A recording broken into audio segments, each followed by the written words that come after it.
Assalamualaikum warahmatullahi wabarakatuh. Perkenalkan, nama saya Burdiansa Fauzi dengan NIM 203200232. Di sini saya dari Prodi Manajemen Pendidikan Islam, Fakultas Tarbiyah dan Keguruan dari UIN STS Jambi. Di sini saya akan membuat video yang keempat saya atau dari tugas saya mengenai konflik dan komunikasi dalam organisasi. Pada sebelumnya atau video ketiga saya hampir mirip dengan tugas yang keempat ini.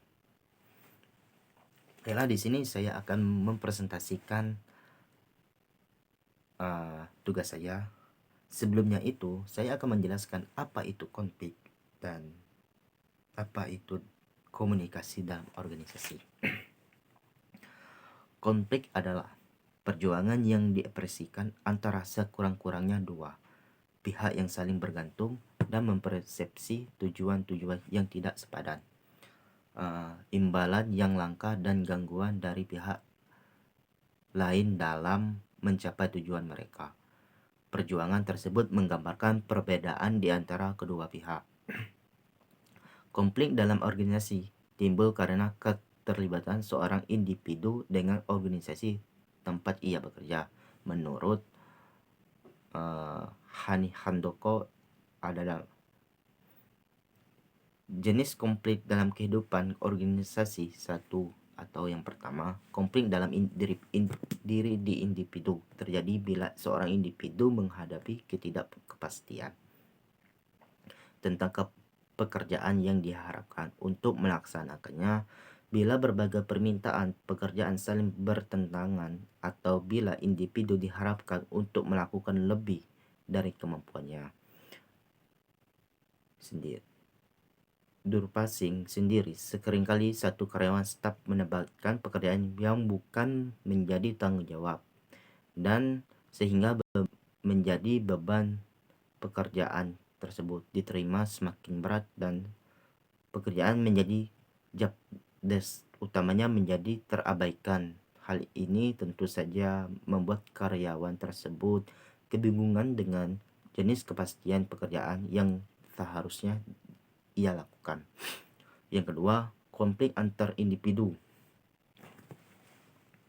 dalam organisasi yang sama, di mana hal ini sering diakibatkan oleh perbedaan-perbedaan kepribadian. Konflik ini juga berasal dari adanya konflik antara peranan dan tugas, seperti adanya antara seperti antara manajer dan bawahan.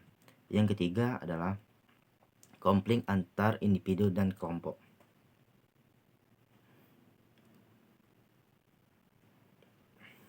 yang berhubungan dengan era individu menanggapi tekanan dan keseragaman yang dipaksakan oleh kelompok kerja. Mereka sebagai contohnya adalah bentuk tekanan kepada karyawan yang baru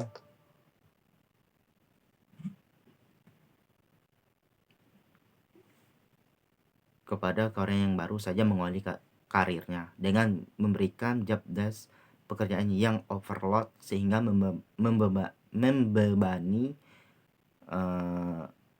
karyawan tersebut, sehingga timbul konflik yang akhirnya akan mengganggu kinerja pekerja dalam satu departemen tersebut. Yang keempat adalah konflik antar kelompok dalam organisasi.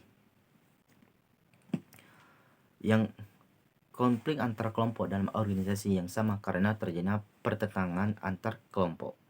Departemen purchasing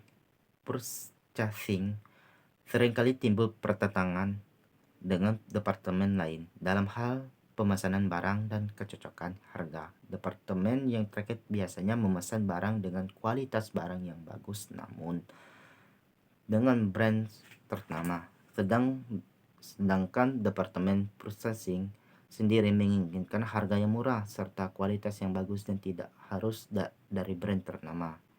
Yang kelima, konflik antar organisasi timbul sebagai akibat bentuk suatu persaingan ekonomi dan sistem dan perekonomian suatu negara. Konflik ini telah mengarahkan timbulnya mengembangkan produk baru, teknologi dan jasa harga lebih rendah, dan penggunaan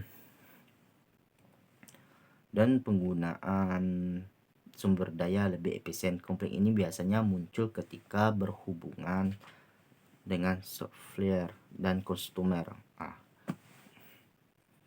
Komunikasi yang efektif dalam komunikasi organisasi terdapat aliran komunikasi yang berfungsi untuk mengetahui bagaimana informasi itu didistribusikan kepada para anggota organisasi, melihat bagaimana pola distribusinya dan bagaimana orang-orang terlibat dalam penyebaran informasi di dalam organisasi. Aliran komunikasi organisasi berpengaruh terhadap efektivitas organisasi, baik dalam kaitannya dengan hubungan ataupun dalam pelaksanaan dan penyampaian tujuan organisasi.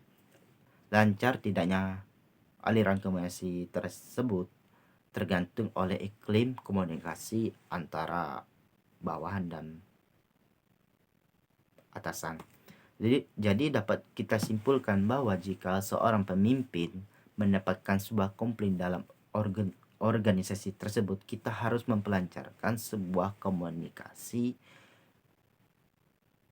dengan bawahan kita agar tidak terjadi konflik.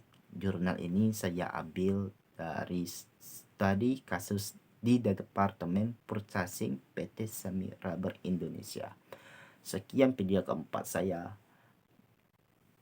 akhiri dengan mengucapkan billahi taufiq wal hidayah. Wassalamualaikum warahmatullahi wabarakatuh.